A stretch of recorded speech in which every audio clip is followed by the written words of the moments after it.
When কখন বা যখন, ইউ মানে তুমি, কমপ্লিট মানে সম্পূর্ণ করা বা শেষ করা, ডি মানে টিটা খানাখানি অ্যাক্টিভিটি মানে কাজকর্ম।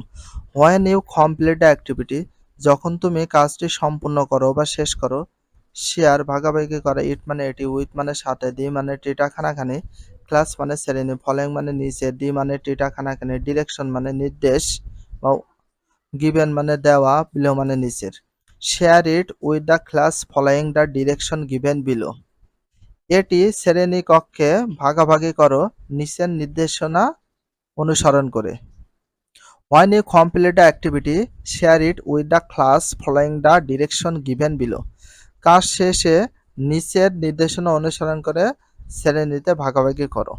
গ্রুপ 1 দল 1 উইল বব এভেন টেল মানে বলা, মানে একটি নাউন মানে নাম বা বিশেষ্য। Group 1 will tell a noun. Group দল 1 এক নম্বর দল একটা বিশেষ্য বলো। অ্যান্ড মানে এবং, গ্রুপ মানে দল, টু মানে দুই, উইল মানে বব এভেন, ইউজ মানে ব্যবহার করা, দি মানে টিটা খানাখানি, অ্যাপ্রোপ্রিয়েট মানে উপযুক্ত, প্রোনাউন মানে সর্বনাম। Group two will use the appropriate pronoun. 2 number দল উপযুক্ত সর্বনাম ব্যবহার করবে। ফর মানে জন্য, দি মানে টিটা খানাখানি, নাউন মানে বিশেষ্য, বিশেষ্যর জন্য। Group 1 will tell a noun and group 2 will use the appropriate pronoun for the noun.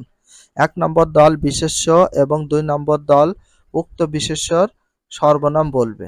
3.7 in মানে মধ্যে বা ভিতরে, ফেয়ার্স মানে জোড়ায়, গ্রুপস মানে দল, রিড মানে পড়া, ডি মানে টিটা খানাখানি, ফলোয়িং মানে নিচে, সেন্টেন্স মানে বাক্য, অ্যান্ড মানে এবং, রাইট মানে লেখা, হয় মানে কেন, ডি মানে টিটা খানাখানি, আন্ডারলাইন মানে নিচের রেখা, আর্টিকেলস মানে প্রবন্ধ, আর মানে হয়, ইউজ মানে ব্যবহার করে, ইন মানে মধ্যে বা ভিতরে, ডি মানে টিটা খানাখানি, সেন্টেন্স মানে বাক্য। ইন ফেয়ার্স অবলিক গ্রুপস জোড়ায় এবং দলে, রিড দ্য ফলোয়িং সেন্টেন্স নিচের বাক্যগুলো পড়ো, অ্যান্ড রাইট লেখো, হোয়াই দ্য আন্ডারলাইন আর্টিকেল কেন পদচিহ্ন নির্দেশকে নিচে দাগ দেওয়া হয়েছে, are use in the sentence sentence ব্যবহার করে। তাহলে in pairs groups read the following sentence and write why the underline articles are use in the sentence. জোড়াই বা দলের নিচের বাক্যগুলো পড়ো এবং নিচে দাগ দেওয়া পদচিহ্নের নির্দেশকগুলো কেন ব্যবহৃত হয়েছে তা লেখো। সেন্টেন্স মানে বাক্য। নাম্বার 1 ওয়ান মানে এক, ডে মানে দিন, একদিন, আ মানে একটি, খাওবয় মানে রাখাল, ওয়াজ মানে ছিল, টকিং মানে কথা, টেকিং নিয়েছিল, হিজ মানে তার, খাউস মানে গরু, টু মানে দিকে বা প্রতি। One day a cow was taking his cows to. একদিন একটি রাখাল তার গরু নিয়েছিল। এখান দিয়ে রিজন টু, দি মানে টিটা খানাখানি, রিজন মানে কারণ, টু মানে দিকে বা প্রতি, ইউজ মানে ব্যবহার করা, আর্টিকেল মানে প্রবন্ধ। The reason to use article প্রবন্ধ ব্যবহারের কারণ, প্রবন্ধ ব্যবহারের কারণগুলো লিখতে বলা হয়েছে। তো এখানে আর্টিকেলটা কেন বসেছে সেটা আমি বলি। নাউন হচ্ছে খাওয়াই মানে রাখাল, এই রাখালটা হচ্ছে নাউন, তো নাউন সিঙ্গুলার নাউন, সিঙ্গুলার নাউনের পূর্বে সবসময় এ বসে, এ অথবা অ্যান বসে, বাট এটা হচ্ছে সিটা হচ্ছে কনসোনেন্ট, এই জন্য এ বসেছে। নাম্বার 2 হি মানে সে, মিট মানে দেখা করা বা সাক্ষাৎ, অ্যান মানে একটি, ওল্ড মানে বৃদ্ধ বা বয়স্ক, ওয়াইজ মানে জ্ঞানী, ম্যান মানে মানুষ।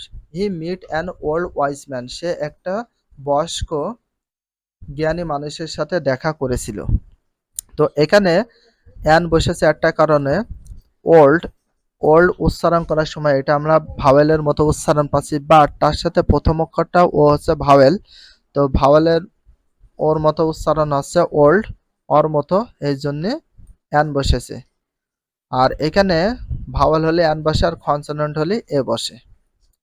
3 নাম্বার সিং মানে দেখা, দি মানে টিটা খানাখানি, ম্যান মানে মানুষ, দি মানে টিটা খানাখানি, খাওয়া মানে রাখাল, আক্স মানে জিজ্ঞাসা করেছিল, হিম মানে তাকে। সিং দ্য ম্যান লোকটিকে দেখেই, দ্য খাওয়াই আকসিম রাখালটি তাকে জিজ্ঞেস করেছিল। তো এখানে দিন নিচে আন্ডারলাইন কেন একটু বলি। নির্দিষ্ট করে রাখাল বালকটাকে যদি বোঝায়, বাট এখানে একবার হচ্ছে কাউবয় ব্যবহার হয়েছে, তো এর পরবর্তী যত কাউবয় আগে আর্টিকেল বসবে সবগুলো দি।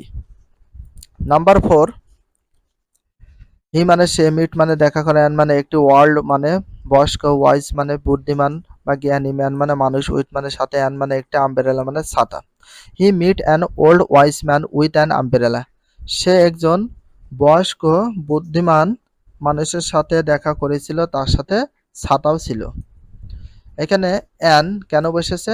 কারণ আমব্রেলা উচ্চারণ করার সময় ভাওয়েলের মতো উচ্চারণ আছে, এই জন্য আমব্রেলার পূর্বে হচ্ছে অ্যান বসেছে আর্টিকেল। নাম্বার 5, হি মানে সে, ওয়াজ মানে ছিল, মানে একটি, ইউনিক মানে একক, ম্যান মানে মানুষ। হি ওয়াজ আ ইউনিক মানে সে একজন একক মানুষ ছিল। এখানে ইউনিকের পূর্বে কেন হচ্ছে এ বসলো, অ্যান না বসে? ইউ তো হচ্ছে ভাওয়েল, ভাওয়েলের পূর্বে অ্যান বসে আমরা সকলে জানি, বাট ভাওয়েলের পূর্বে বলে কোনো কথা নাই। এটা হচ্ছে ভাওয়েলের মতো উচ্চারণ হচ্ছে কিনা সেটা দেখ, ইউনিক। তো ইউ এর মতো উচ্চারণ আছে, ইউ যদি নিজের মতো উচ্চারণ না হয়ে অন্য কারোর মতো উচ্চারণ হতো তাহলে সেখানে অ্যান বসতো।